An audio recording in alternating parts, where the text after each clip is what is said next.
Buenos días, licenciado. Mi nombre es René Omar Casco Romero, de la carrera Ciencia Jurídica, modalidad no presencial. En este momento les explicaré en qué consiste y cómo funciona la subrogación de pago. Según nuestra legislación, al referirse a las obligaciones, establece en nuestro Código Civil que las obligaciones en general nacen de los contratos, cuasi contratos, delitos, cuasi delitos, faltas y de la ley. Definiéndose como contrato, dice, en una convención en virtud de lo cual una o dos o más personas o recíprocamente a dar o a hacer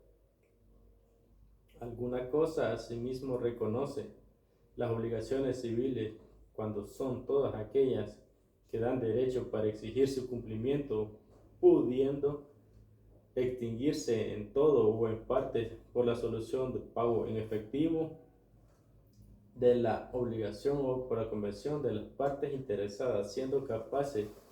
de disponer libremente de lo suyo, considerando en darla por cumplida. El pago en efectivo es la prestación de lo que se debe y se puede ser realizado por cualquier persona a nombre del deudor, aún sin su consentimiento o contra la voluntad y aún a pesar de ser el acreedor. Según el artículo 1478 del Código Civil vigente,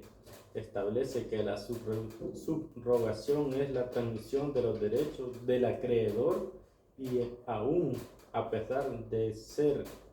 el tercero que le pagará. Y esto según el artículo 1480, numeral 3 del Código Civil establece que se efectúa la subrogación por el ministerio de la ley y aún contra la voluntad del acreedor en todo caso señalados por la ley específicamente al beneficio de pagar una deuda y que se haya en la obligación de ser solidaria y subsidiariamente, como por ejemplo tenemos la subrogación personal. En este caso sería que Juan como acreedor tiene varias deudas con un banco, ejemplo sería Agrícola, y el Banco Central de Reserva tiene la administración de los bancos, siendo este el único acreedor que tiene Juan en la subrogación del deudor, que consiste cuando otra persona asume las deudas de otras personas, que sería el deudor, como cuando Juan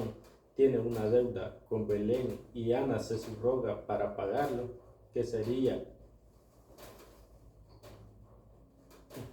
según el artículo 1479,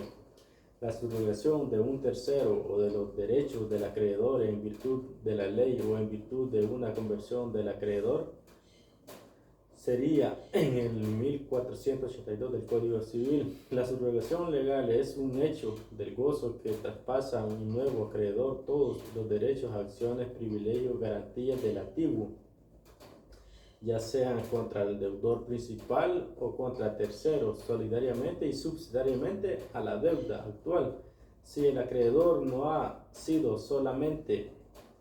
pagado en parte, podrá ejercer sus derechos relativamente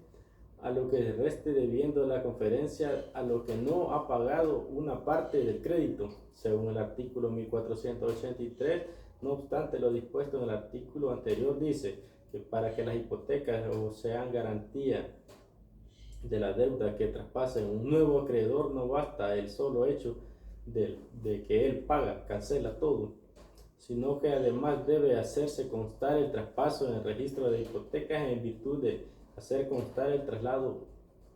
o un mandatario judicial. En este mandamiento se librará a solicitud de un nuevo acreedor por el juez o tribunal que lo intervino en el pago que lo motiva para que genere la subrogación.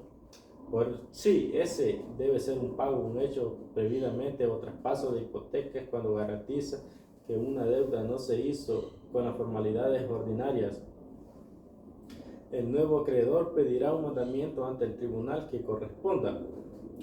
quien previa audiencia por 24 horas el acreedor primitivo y justificada la subrogación legal acreditará la solicitud,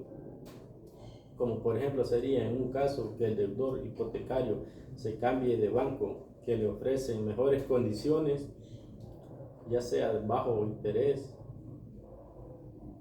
por cierto tiempo, menos un par de meses o años, siendo esta una subrogación desde el punto de vista del acreedor, siendo Juan, quien solicita a su amiga Belén subrogarse a su deuda en el banco que tiene y el banco da el visto bueno. Esa sería mi intervención. Muchas gracias.